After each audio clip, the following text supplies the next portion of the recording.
What's good, YouTube? Listen, this video is going to be about signs that a person has trust issues and they are unfit to date. Signs that you should run the other way. Now, jumping right into this, the first sign on this list that someone has deep trust issues, deep-rooted issues that can't be overcome with just a few nice dates or a few nice words. All right, the first of these 6 signs is they're constantly suspicious. Right? They're constantly questioning your character, your intention, what you're really doing, your honesty, your integrity. And if not you, they're doing this to other people and other dynamics and other relationships. A healthy skepticism is always okay, but some people are just generally suspicious of everyone. It's right. It's because they've been hurt before. It's because they have deep-seated wounds that haven't been healed. They're looking to avoid re-injury, but the problem is they injure everyone around them with the constant questioning of everyone else's intention and integrity. They usually guilt people into doing what they want based on that person trying not to look suspicious, or that person trying not to look like a threat, or that person trying to make sure they stay within the good graces of the person who has trust issues. Sometimes it's an unintentional manipulation happening because they hold their validation and they hold their trust back. They covet it to such a degree that people start to do whatever it takes to gain their trust, and they start to betray themselves in the process, which makes an untrusting person a very unfit lover a lot of times. Everyone isn't trying to be a manipulator, but some people just naturally do it based on how they treat people and how they think about certain things. When people catch on to that, they try to manage it, they try to navigate it, and that in turn makes them more malleable and vulnerable and susceptible to abuse and manipulation. If you're in a relationship where you're constantly trying to prove that you are what you say you are, that you are who you say you are, and that you're being honest, that person is unfit to love. And if you see those dynamics in other forms, in other relationships, whether they're family, friends, co-workers, whomever it might be, don't add yourself to a relationship with this person because you'll just be another person trying to prove yourself to them constantly. Moving on, the second sign a person is unfit to love because of deep-seated unhealedness or trust issues is they are fearful of being vulnerable, right? The fear of vulnerability is always an indicator that something's happened to someone, right? They're covering themselves up. They're protecting themselves. A lot of times there's no threat in place, though. There's no threat anywhere around. When people withhold whatever their truths are, despite how trivial they might be, despite how insignificant they might be to anyone outside of them, it's a sign that they're unhealed. It's a sign that they haven't dealt with the things that have hurt them. Reluctancy to share your emotions and your opinions or your experiences out of fear of being hurt or betrayed or someone using that information against you is a clear sign that someone is unhealed and they've been through a lot.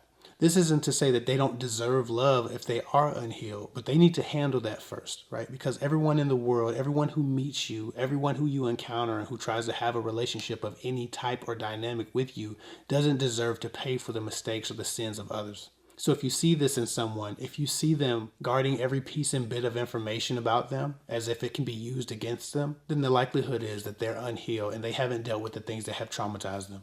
Again, this will become a relationship about you proving yourself to them constantly, being guilted into doing whatever it takes to make them feel comfortable, leaving yourself behind in the process. So if a person you meet ever lacks surface level vulnerability, it should raise an eyebrow. Don't victimize yourself trying to heal someone else.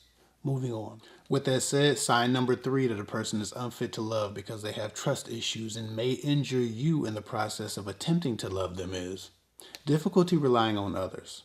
Right? There are some people who are just independent by nature, but it comes from a healthy place. Then there are other people who are overly independent, right? Who won't open themselves up to be disappointed by anyone.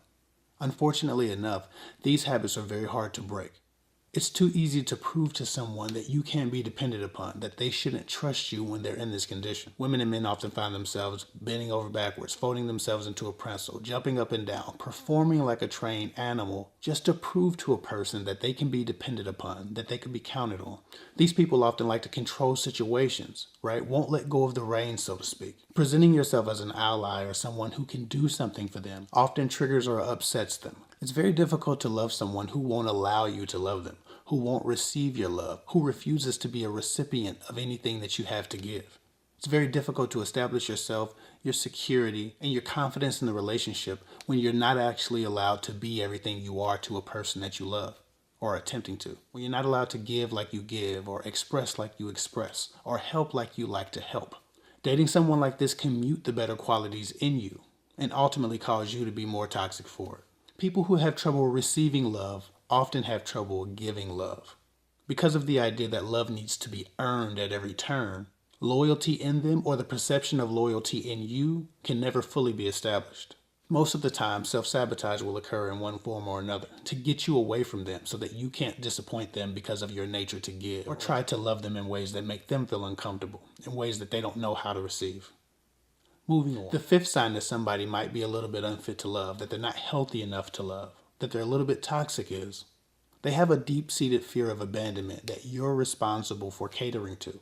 This fear of being abandoned and betrayed rears its ugly head in a lot of different situations. They might exhibit separation anxiety where they need to stay too close to you or keep tabs on you, or exhibit untrusting behaviors, right, such as stalking online or watching your profiles or reading your messages or breaking into your phone and things of this nature.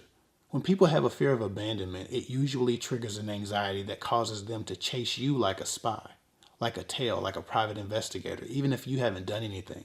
While I'm a firm believer that people in healthy, faithful relationships don't necessarily need as much privacy as people who are single, some of their investigations borderline on disrespect and just absolute mistrust.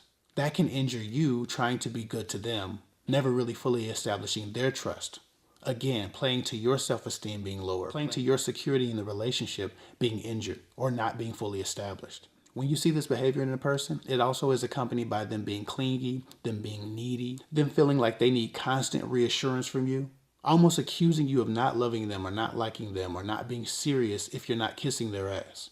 The constant need for confirmation of a person's commitment ultimately becomes exhausting. Now, everybody's a little bit screwed up, right? Life hasn't been great to most of us at some point or another. So it's understandable that a person might have one thing or two things on this list. When you start piling this stuff up, it can be very toxic, and unfit lovers are usually going to damage you more than you help them. So be very careful about trying to move through and navigate these things with people when they start to pile up. All you can do is be the best you. Don't try to fold yourself into whatever shape they want you to fold yourself into just because they need the extra. Unhealed people need to deal with that, not project it onto others.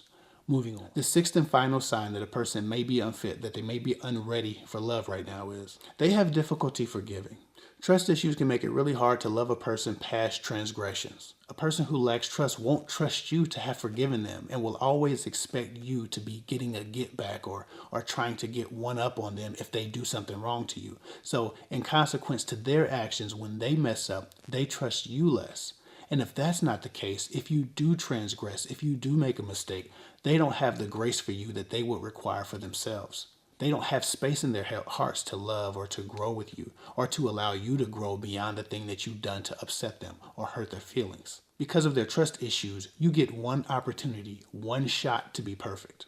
Who can live under that type of stress and pressure? If you have a healthy mind, you won't have one for long if that's the way that you have to operate in a relationship. They hold on to resentment. They bring up past issues like they just happened yesterday. Their justification for anything that they do to you is whatever you did to them in the past that they were supposed to already have forgiven you for but have not, because they keep it in their back pocket. They don't live things down or allow you to. It's very difficult to not start to resent someone who seems to be protecting themselves from you when you know you have their best interests at heart. And again, when people are doing this, it's not just them not trusting you. It's the way they handle you. It's the way they kiss you. It's the way they hug you. It's the way they receive your love, your gifts, your favors. It's the way they give gifts, love, and favors, or don't do that because they don't want to create an expectation to where they depend on you or they trust you or they have forgiven you. Unfortunately enough, hurt people hurt people. And most of the time, while it's unintentional, it still has a similar effect as if they meant to harm. And most of the time, while it's unintentional, it still has a similar effect as if they meant to harm. Again, people might have one or two of these things that they struggle with. Hopefully that they're actively working toward healing themselves from or doing something about, or at least being self-aware of it so they can check themselves before you have to check them or before you're injured by them. But if a person has 2 or 3 or more of these issues and they're not checking them, they're not dealing with them at all, they're not self-aware, and they're not on a journey to help themselves heal, you have to move on, because ultimately you will become them with the trauma that they project on your life. Anyway, that's all I got for now. Follow me at KidFig24 on Instagram. If you need coaching, go to KidFig.com, formerly GirlTalkWithGuys.com. I've changed the name and you'll be forwarded over. For those of you interested, my 3-month coaching program for couples and singles is back live. So my Stay Together program for couples and my Love Ready program for singles are back. If you're interested in those, text the word love to 614-254-6633. Again, that's 614-254-6633. Text the word love to that number and I'll reply and we'll talk about maybe booking a free call to see if that program is a good fit for you. That's all I got for now. I'll get with y'all later.